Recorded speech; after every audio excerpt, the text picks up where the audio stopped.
കട്ട ഫ്രണ്ട്സായിരുന്ന ഗീതു മോഹൻദാസും പാർവതി തിരുവോത്തും അടിച്ചു പിരിഞ്ഞതായി അഭ്യൂഹം.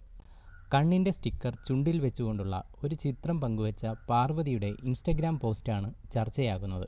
ഇൻസ്റ്റഗ്രാമിൽ ഗീതുവിനെ ഫോളോ ചെയ്യുന്ന പരിപാടിയും പാർവതി നിർത്തിയിട്ടുണ്ട്. വർഷങ്ങൾക്ക് മുമ്പ് എരികേറ്റി കുഴിയിൽ ചാടിച്ച ഗീതു മോഹൻദാസിനെ പരിഹസിച്ചാണ് നടി പാർവതി ഈ പോസ്റ്റ് ഇട്ടതെന്നാണ് സോഷ്യൽ മീഡിയ പറയുന്നത്.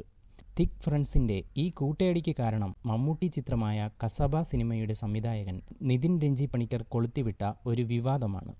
മച്ചാ കമ്പനിയായിരുന്ന ഗീതുവും പാർവതിയും ഒത്തുചേർന്നാണ് മമ്മൂട്ടി ചിത്രം കസബയെ എടുത്തു കുടഞ്ഞത്. എന്നാൽ ഇപ്പോൾ പാൻ ഇന്ത്യൻ താരം യഷിനെ നായകനാക്കി ഗീതു സംവിധാനം ചെയ്ത ടോക്സിക് എന്ന ചിത്രത്തിൽ നിറയെ സ്ത്രീ വിരുദ്ധതയാണെന്ന് ചൂണ്ടിക്കാട്ടിയത് നിതിൻ ആയിരുന്നു. എന്നാൽ വർഷങ്ങൾക്ക് മുമ്പ് തന്നെ എരികേറ്റി കുഴിയിൽ ചാടിച്ചതാണ് പാർവതിയെ ഇപ്പോൾ ചൊടിപ്പിച്ചത്.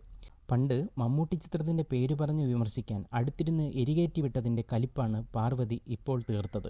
ഒരു സൂപ്പർ താര ചിത്രത്തിലെ സ്ത്രീ വിരുദ്ധത ചൂണ്ടിക്കാട്ടി പ്രസംഗിച്ച പാർവതിയോട് ആ ചിത്രത്തിൻ്റെ പേരുകൂടി പറയണമെന്ന് ആവശ്യപ്പെട്ടത് ഗീതുവായിരുന്നു. നിതിൻ രഞ്ജി പണിക്കർ സംവിധാനം ചെയ്ത മമ്മൂട്ടി ചിത്രം കസബയെയാണ് താൻ ഉദ്ദേശിക്കുന്നതെന്ന് പാർവതിക്ക് വെളിപ്പെടുത്തേണ്ടി വന്നു. തുടർന്നുണ്ടായ പുകിലിൽ പാർവതിക്ക് നേരെ മമ്മൂട്ടി ആരാധകരുടെ സൈബർ തെറിവിളിയും നടന്നു.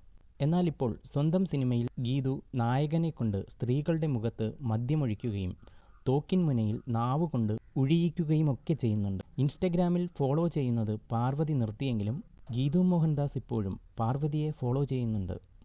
പാർവതി തിരിച്ചു പണി കൊടുത്തതോടെ ഈ വിഷയത്തിൽ ഗീതുവിന് ഏറെക്കാലം മൗനം തുടരാൻ കഴിയുകയുമില്ല.